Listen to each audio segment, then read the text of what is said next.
오직 주님만이 우리의 소망이신 줄로 믿습니다. 할렐루야 찬양대의 귀한 찬양 다시 한번 박수로 하나님께 영광 올리겠습니다. 우리가 함께 읽은 이사야서는 성경에서 시편 다음으로 긴 성경이죠. 그리고 이사야서가 담고 있는 그 역사적인 연대가 길어서 이해가 조금 어려운 부분들도 있습니다. 하지만 크게 구분을 해보면 1장부터 39장까지는 심판에 대한 말씀이고 40장에서 66장까지는 회복에 대한 말씀이에요. 심판에 대한 내용을 담고 있는 39장 이 끝에서 나오는 인물이 바로 히스기야라는 왕입니다. 이 인물은 처음에는 잘하다가 나중에는 완전 망해버리고 마는 이스라엘의 실패를 전형적으로 보여주는 왕이에요. 처음엔 잘하다가 병들어 죽게 되었는데 기도하였고 하나님께서 15년이나 생명을 연장시켜 주셨는데 그러면 더 잘했어야 되는데 더 망가져 버리는 왕이 히스기야라는 왕입니다. 이 왕의 생명을 하나님이 15년 동안 생명을 연장시켜 주셨다는 말을 듣고 바벨론 왕이, 그때 바벨론이라는 나라가 이제 아수르와 막 다투고 있을 때거든요.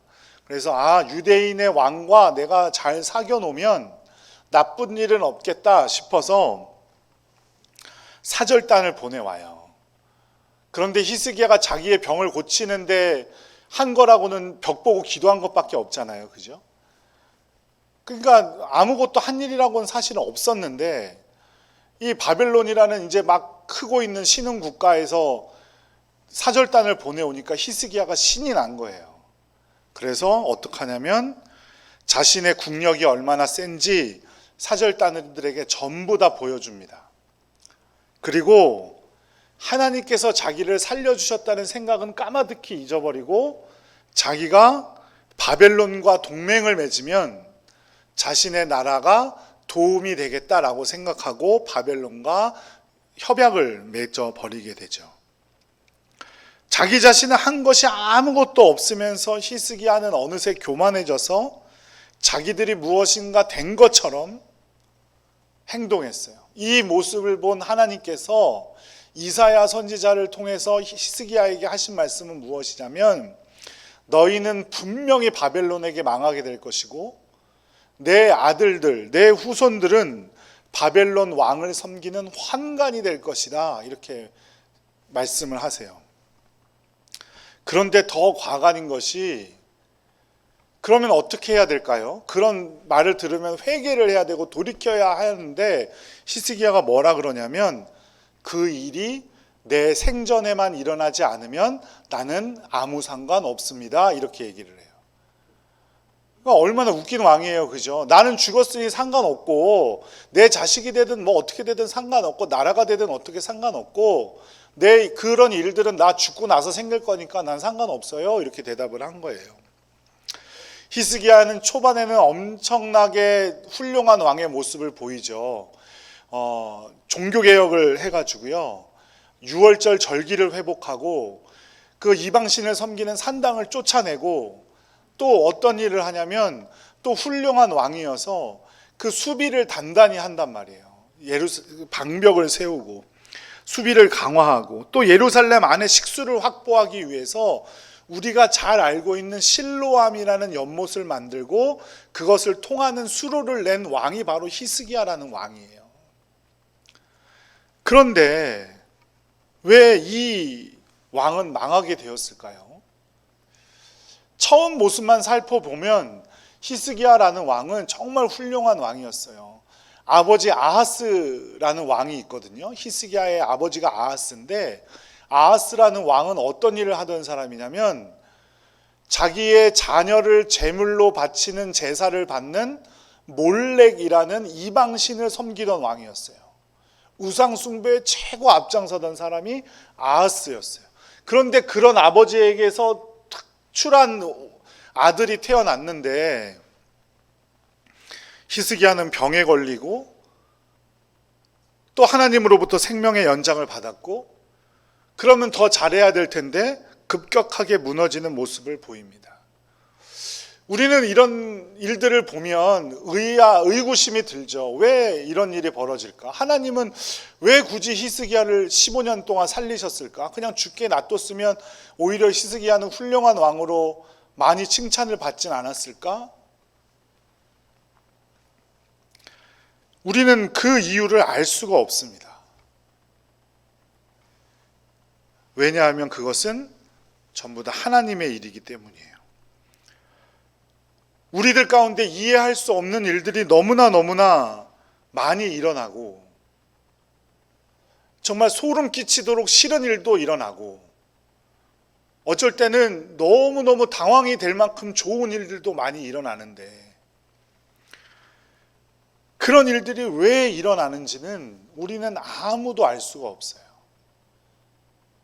왜냐하면 그것은 다 하나님께 달려있기 때문이에요. 하나님께서 하시는 일을 인간의 생각으로 어떻게 해요? 다 이해할 수 없기 때문이죠. 그럼에도 불구하고 분명한 것은 내 삶의 주권자이신 하나님께서 지금도 우리 배후에 계시고 우리와 함께 하시면서 나를 조금 더 나은 방향으로 움직여 가고 계시다는 거예요. 그것을 잘 보여주는 성경이 바로 욥기라는 성경이에요. 욥기의 주인공이 누구예요? 욥기의 주인공이 누구예요? 욥이죠, 욥. 욥이란 사람이 나오죠. 흔히들 욥기 하면 욥이라는 사람의 인내에 대한 이야기들을 많이 합니다. 하지만 욥의 주제는 욥의 인내가 아니에요. 1장부터 37장까지 욥은 수없이 많은 고난을 겪습니다. 자녀들은 죽고 재물은 다 빼앗기고 본인은 병들어서 기와장을 주어서 자신의 피부를 긁어야 할 만큼 피부병을 겪죠. 그런데 친구들 3명이 찾아와요.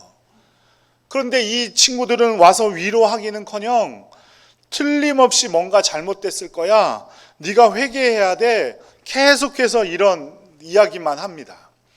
그러니까 욥은 뭐라고 항변합니까? 나는 그런 일을 한 적이 없어. 나는 벌을 받을 일을 한 적이 없는데. 그럼 또 친구들은 그래요. 넌 그렇게 생각하는 것조차 잘못이야. 네가 그렇게 생각하는 게 잘못이야. 차라리 찾아오지 않으면 나을 텐데 굳이 찾아와서 상처에 소금을 뿌리고 욥을 더 힘들게 합니다. 욥기 38장에 보면 드디어 하나님께서 욥을 찾아주세요. 폭풍우 속에서 욥을 찾아주셨다 그랬어요. 그러면서 하시는 말씀이 뭐여야 될까요? 욥에게 네가 왜 이런 고통을 당하는지를 말해 주셔야 되는데 하나님은 그런 말씀 하지 않으세요. 그러면서 욥에게 계속해서 물으세요. 누가 땅에 기초를 놓았느냐?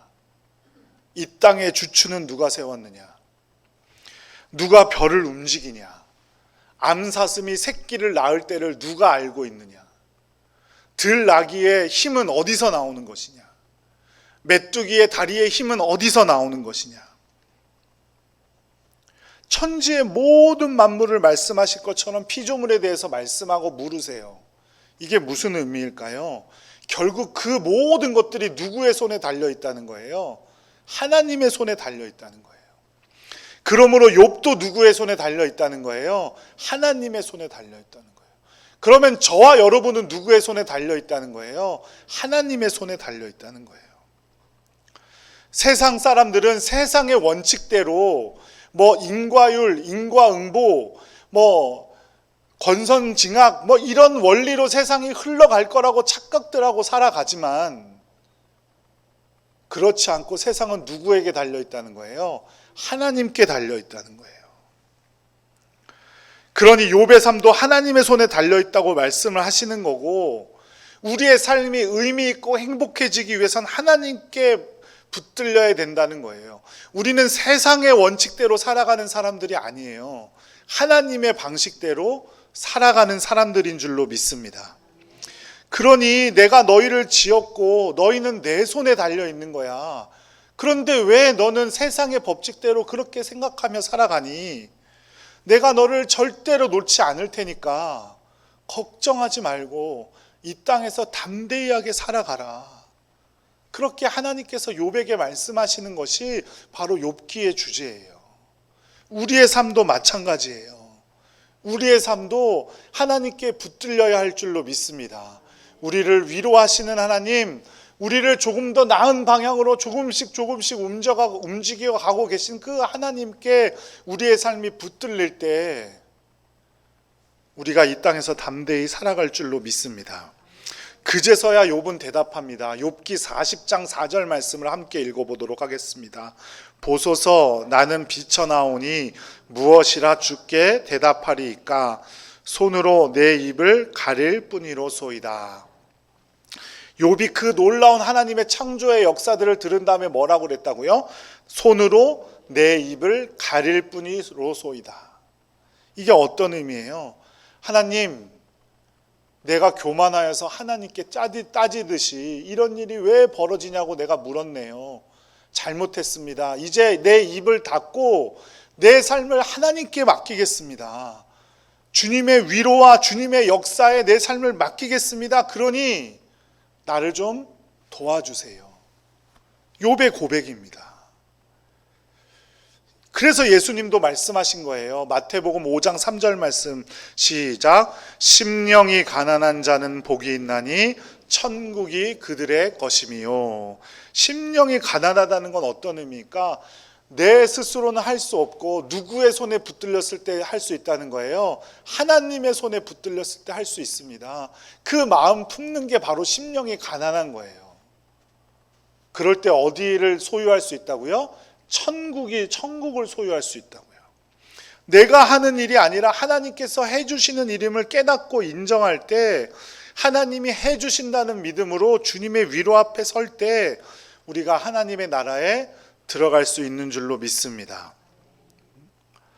우리는 세상의 원칙대로 살아가는 사람들이 아니에요.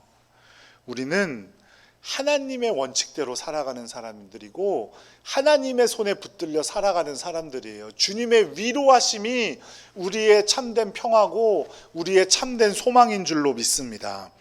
이 사실을 잘 보여주는 예수님의 예화도 있어요. 우리가 탕자의 비유로 잘 알고 있는 그 예화죠. 둘째 아들이 아버지에게 찾아가서 내 유산을 내놓으라고 얘기를 합니다. 그 당시의 원칙으로 따지면 아버지가 죽기 전에 유산을 요구한다는 건 있을 수도 없는 일이고, 첫째 아들도 아니고 둘째 아들이 아버지께 자신의 유산을 받으려면 누구의 동의가 필요했냐면 큰아들의 동의가 필요했어요. 그런데 아버지는 어떻게 합니까? 세상의 원칙대로 했습니까? 아니에요. 둘째 아들이 하자는 대로 했어요. 또 둘째 아들이 받은 것을 탕진하고 집으로 돌아왔을 때 아버지가 둘째 아들을 꾸짖었나요? 그렇지 않아요. 다시 아들의 지위를 회복시켜 주시고 손에 반지를 끼워 주시고 옷을 입혀 주시고 신을 신겨 주시고 잔치를 벌였어요.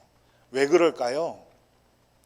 왜 그럴까요? 둘째 아들을 사랑하기 때문이고 둘째 아들을 살려주기 위함이었어요. 왜 그러냐면 그 당시에 아버지가 죽기 전에 아버지의 유산을 받아가지고 간다는 건 할 수 없는 일이라고 생각해서 돌로 쳐서 죽여도 되는 일이었거든요. 그런데도 아들은 아버지에게로 돌아왔고 아버지는 반지를 끼워주며 그 아들을 어떻게 했어요? 자신의 아들의 지위를 회복시켜 준 거예요. 살려준 거라고요.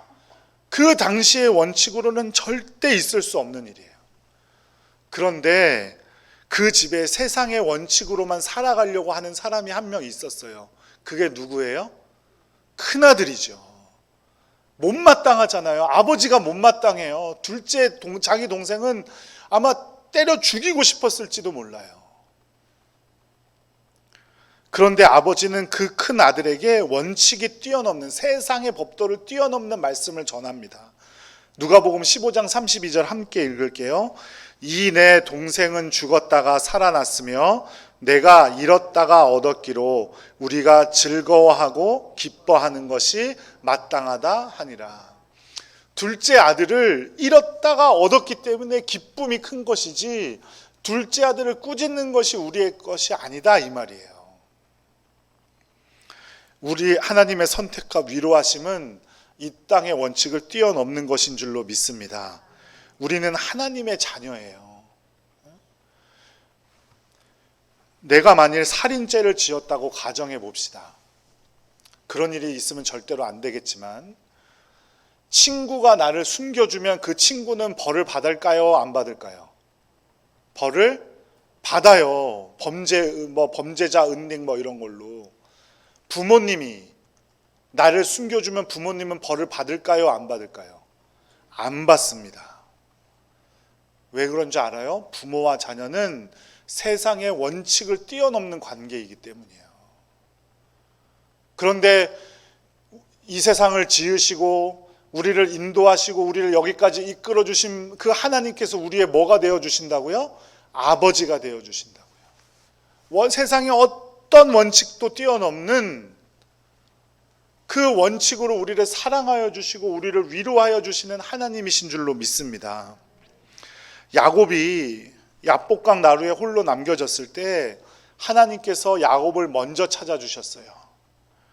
야곱이 어떤 사람이었습니까? 셈이 빠르고 시기와 질투가 많고 자신의 방법대로 삶을 살아왔던 사람이에요. 그렇지만 야곱은 평생 도망자의 신세로 살았어요. 자기 형 에서를 피해서 외삼촌 라반의 집으로 갔고 외삼촌 라반의 집에서 그 외삼촌과 사촌의 시기 질투를 견디지 못해서 다시 고향으로 돌아오는 도망자가 되었죠. 그래서 그 야복강만 건너면 이제 자기 고향으로 들어가는데 야복강에 도착했을 때 형 에서가 군사 400명을 끌고 온다는 거예요.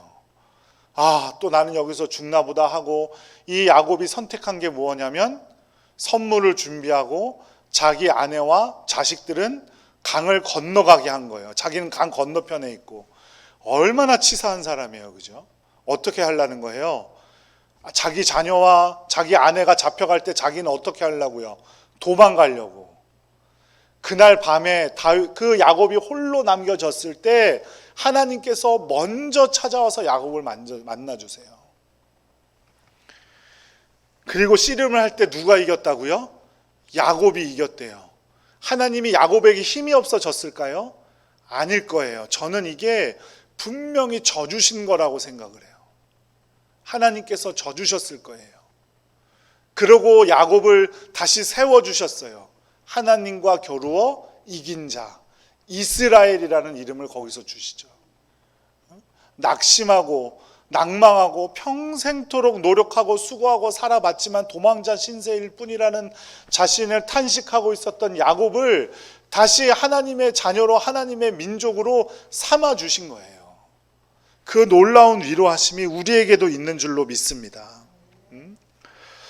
우리는 우리 스스로 무언가를 해봐야겠다고 너무나 많은 시간 노력하며 살아갑니다. 물론 그런 노력이 필요 없다는 것이 절대로 아닙니다. 하지만 내가 스스로 노력하고 성과를 거두려고 애써보지만 그것은 매일 쫓기고 부족한 삶뿐입니다. 내가 스스로 해서 할 수 있는 건 거의 아무것도 없습니다. 가난한 심령으로 나는 아무것도 아니고 하나님의 손에서 벗어나면 단 하루도 살 수 없는 존재임을 인정하고 믿을 때 하나님은 우리를 위로하시고 우리에게 평안을 주실 줄로 믿습니다. 우리의 인생의 주인은 내가 아니라 하나님이세요. 우리의 역사의 시작이고 끝이 하나님이십니다. 그분이 가지고 계신 목적과 의지를 꺾을 수 있는 건 아무것도 없어요. 그리고 그분보다 높은 것도 아무것도 없어요. 그런데 우리는 무엇하고 그분을 의지하고 그분의 위로하심에 기대어 살면 되는데 왜 우리는 스스로 뭔가를 자꾸 해보려고 하고 또 무언가 되면 교만한 마음을 가지고 내가 이런 사람이라고 으스대며 살아갑니까? 우리가 이 땅에서 어려움을 겪고 고난을 겪고 있을지라도 하나님은 절대로 우리를 버리지 않으실 줄로 믿습니다. 이사야서 41장 9절 말씀 함께 읽어보도록 하겠습니다. 내가 땅 끝에서부터 너를 붙들며 땅 모퉁이에서부터 너를 부르고 내게 이르기를 너는 나의 종이라 내가 너를 택하고 싫어하여 버리지 아니하였다 하였노라. 아멘. 이 당시 사람들은 지구는 둥글다고 생각하지 않았어요. 지구는 평평하다고 생각했죠. 그러니 땅 끝에 가면 뭐가 있어요? 낭떠러지가 있어요. 이 양쪽 끝에. 그러면 영원히 땅 떨어지는 그런 고통을 당한다고 생각을 한 거예요. 근데 땅 끝에서 너를 붙든대요. 하나님께서 땅 끝에서도 우리를 붙들어 주신다 이 말이에요. 그러니 이 면도 위험한데 이 내 모퉁이는 얼마나 위험하겠어요. 그 내 모퉁이에서도 우리를 불러주신대요. 어떤 사람이 그 모퉁이에 떨어져 흔들리고 있는 우리를 붙들어 줄 수가 있겠어요. 오직 하나님의 위로뿐인 줄로 믿습니다. 그러니 사랑하는 여러분, 내 삶 가운데 말도 안 되는 일이 펼쳐져요. 하지만 절대로 낙심하지 마시기 바랍니다. 하나님께서는 그 말도 안 되는 일들을 뛰어넘어 계시고 우리를 위로하시는 하나님이신 줄로 믿습니다. 그 하나님께서 우리의 아버지가 되어 주신대요. 이사야서 41장 10절 말씀 함께 읽어보겠습니다. 두려워하지 말라 내가 너와 함께함이라 놀라지 말라 나는 내 하나님이 됨이라 내가 너를 굳세게 하리라 참으로 너를 도와주리라 참으로 나의 의로운 오른손으로 너를 붙들리라. 아멘. 주님께서 우리를 붙들어 주실 줄로 믿습니다. 아무것도 아닌 것 같은 우리, 아무런 보잘것없어 보이는 우리의 인생 속에서도 하나님은 지금도 일하고 계시는 줄로 믿습니다. 우리 인생은 무엇을 이루었기 때문에 가치가 있는 것이 아니라 하나님께서 우리를 사랑해 주시기 때문에 가치가 있는 거예요. 꼭 기억하시기 바랍니다. 우리가 이해할 수도 없고 고단한 삶이지만 우리의 인생이 의미가 있고 우리의 인생이 가치가 있는 건 우리를 위로하여 주시는 하나님이 지금도 우리와 함께 해 주시기 때문이라는 사실을 꼭 기억하시기 바랍니다. 내가 이해할 수 없어도 주님은 우리를 위해 일하고 계시고 이 힘들고 고단한 삶을 위로해 주시는 줄로 믿습니다. 올 한 해 말도 안 되는 일 때문에 낙심하고 계십니까? 혹은 수고와 어려움 때문에 지쳐 계십니까? 그럼에도 불구하고 우리를 위해 일하시고 우리를 위로하시는 하나님의 놀라운 은혜를 기억하고 다시 일어설 수 있기를 간절히 축복합니다. 우리가 이해하지 못하고 알지 못하고 만지지 못해도 주님은 우리와 지금도 함께 하시고 우리의 삶을 위로하시고 우리를 격려해 주실 줄로 믿습니다. 기도하겠습니다.